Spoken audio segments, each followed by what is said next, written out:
Hey man, Gary Walker here with liveanabolic.com. One of the questions I get asked most often is, how much protein do I need to build muscle now that I'm 40? Okay, pretty common question, and there's a lot of confusing information out there. And here's one thing I do want to clarify. When you get 40, 50, 60, you don't need less protein, you actually need more protein. So that's one of the biggest misconceptions that I get a lot of times. People assume, all right, well, I needed more when I was younger because I worked out so much harder, I needed to build more muscle. Now that I'm older, my body doesn't need as much. Well, that's bullcrap. When you get older, your body starts experiencing something called sarcopenia. Basically meaning your body is wasting muscle as you get older, okay? You're using less muscle, so your body doesn't need as much muscle. That's actually what happens. Our bodies don't realize, man, tomorrow I'm gonna be 40, let me ditch some muscle. Next week I'm gonna be 45, I don't need as much, okay? So that's why it's not really tied to age as much. Basically what I keep preaching constantly is, as you get older, as men get older, you tend to do less active things, especially less physical things. Men typically in their 30s, the guys that loved bodybuilding, that loved weight training, that loved being physical, being active in their 20s and their teens, 20s, you hit 30, it carries over a little bit, but then it starts to fade away, especially if you're a busy man, somebody like me.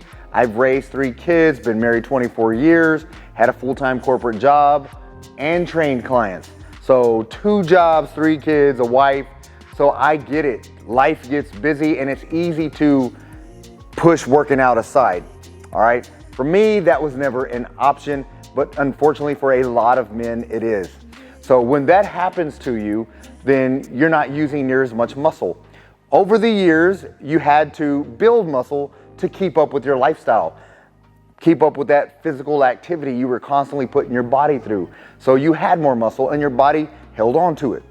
As you got into your mid-30s, late 30s, 40s, 50s, you know, it's up to your job, it's up to who you were. But when you stop being active, when you stop being physical, then your body realized, wait a minute, I don't need to carry this big of a load. So it starts dumping some of the muscle, that's sarcopenia. And unfortunately for most men, the less active you are, the more crap you eat, the more you sit around, the more sedentary you become. When that happens to you, you actually replace a lot of that muscle with fat. You're not turning muscle into fat. Don't get that wrong, because that is impossible. That was another thing I used to get all the time. I don't want to build a lot of muscle because when I get older, it's going to turn into fat.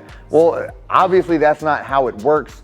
I don't want to go into the physiology of it all, but it doesn't work that way. You become less active, your body dumps dumps muscle. And then the less activity you're doing, the more eating of crap you're doing, your body's gonna start building fat, storing fat, okay? So you're gonna have a huge fat storage problem going on. So all of that being said, how much protein do you need? Here's the thing. There's been several studies done, especially recently with the popularity of men's fitness and people trying to get more active, and protein, the macronutrient breakdown, the carbohydrates, what they do, fats, what it does, all these kinds of things, all right? Well, a lot of the studies show that you need about 1.6 grams per kilogram of body weight. All right, 1.6 grams. All right, so basically let's break that down. That basically means if you're 200 pounds, you need about 144 grams of protein. That is very low, okay? Here's the thing with those studies. Those are done basically on sedentary people. So you have a sedentary lifestyle and you want to know how much protein I need to continue my sedentary lifestyle so I don't start wasting away all of my muscle. Well, it's about 1.6 grams, all right? However, if you're following me, you're following any kind of resistance training program, then I obviously am going to recommend more because you're being more active. You're breaking down muscle. You're doing a lot more things that are going to require more protein. So I've always kept it simple. 1 gram of protein per pound of weight. If you're a 150-pound man, eat 150 grams of protein. If you're a 200-pound man, eat 200 grams of protein. All right, that's simple. However, let me leave you with this when I'm talking about my 1 gram per pound. If you're 300 pounds, man, and you're trying to lose a lot of weight, that's your primary goal. Your primary goal is to lose weight, then you don't need 300 grams of protein, okay? So some of this, 200 pounds is a good marker. 200-pound man, 200 grams of protein. That's enough protein to build muscle, to maintain muscle, all of those things that you're trying to do. Once you start getting to 230-pound man, 240-pound man, you're a large man, okay? Being a large man, you still need to maintain that size as far as muscle size. You may have a lot of fat on your body you're trying to get rid of. If you're trying to have a lot of, if you're trying to get rid of a lot of fat, then you don't need as much protein. So I would say for you, it's more important to eat 30 to 40 grams of protein every 3 hours. All right, focus on that as opposed to the overall number. That's what you should do if you're a larger person. If you're 200 pounds, then that's an average size man. You're an average size man, whether you're 200 pounds of fat mass and lean mass, or even 200 pounds of just straight up lean mass, then 200 grams of protein is gonna be a good number for you. But basically, that's the main point I wanted to get across, is the 1.6 grams per kilogram of body weight and all that stuff. That study isn't for my guys. It's not for my guys that are following my programs. It's not for my guys that are gonna be following other programs that are very intense programs designed to build muscle, designed to break down muscle while you're trying to grow muscle, because at the end of the day, that's how it works. You're in the gym breaking down muscle, then you're eating protein to build more muscle. So that's the goal for most of my guys. And even if it's losing weight, then you wanna make sure that you're feeding your muscle. So don't just starve yourself and take what I'm telling you as, okay, well, my only goal is to lose weight. I need to lose 100 pounds, so I don't need but 80 grams of muscle. Protein. I don't need 90 grams of protein. Well, that's too low on your protein numbers, because at the end of the day, when you're losing weight, you still need to focus on losing only the fat. So a lot of people get so caught up in just losing the weight, they create these massive caloric deficits.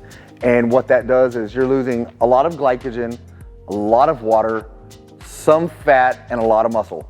That's the last thing you want to do, because if you continue to lose muscle throughout your weight loss journey, then you're going to get to a point to where you have so little muscle on your body, your metabolism is going to be super slow. You're not going to be burning near as many calories anymore, because that's the other thing with protein.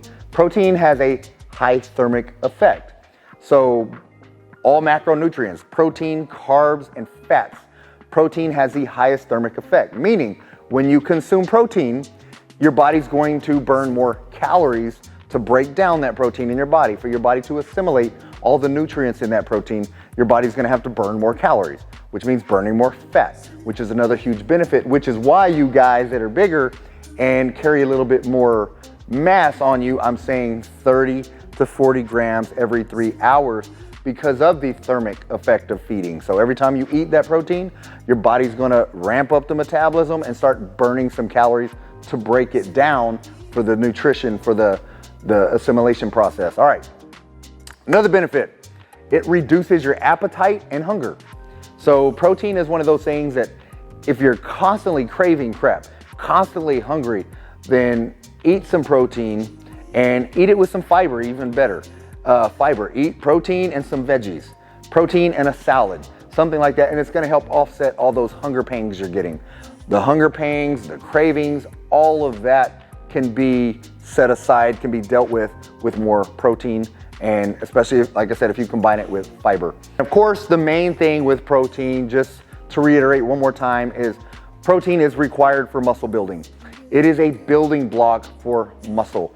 You wanna build muscle, you need to eat protein. And that goes hand in hand with the reduction of sarcopenia. So at the beginning, I explained what that was. So if you wanna maintain your muscle, you wanna build muscle, you need to eat more protein. But hopefully this video was helpful for you, man. And basically, I just wanted to provide some clarification to a lot of the studies that are out there. about the lower numbers of protein and being older, people thinking you don't need as much protein, where it's actually opposite from that. So just keep that in mind. If you have any questions about this video, if you need any further clarification, comment below, let me know. If you haven't already subscribed to the channel, man, please subscribe to the channel and share it with some of your buddies. There's a lot of your buddies I know that can benefit from this information. So share it with your buddies. And other than that, man, that's all I got. Get busy, get after it, and God bless.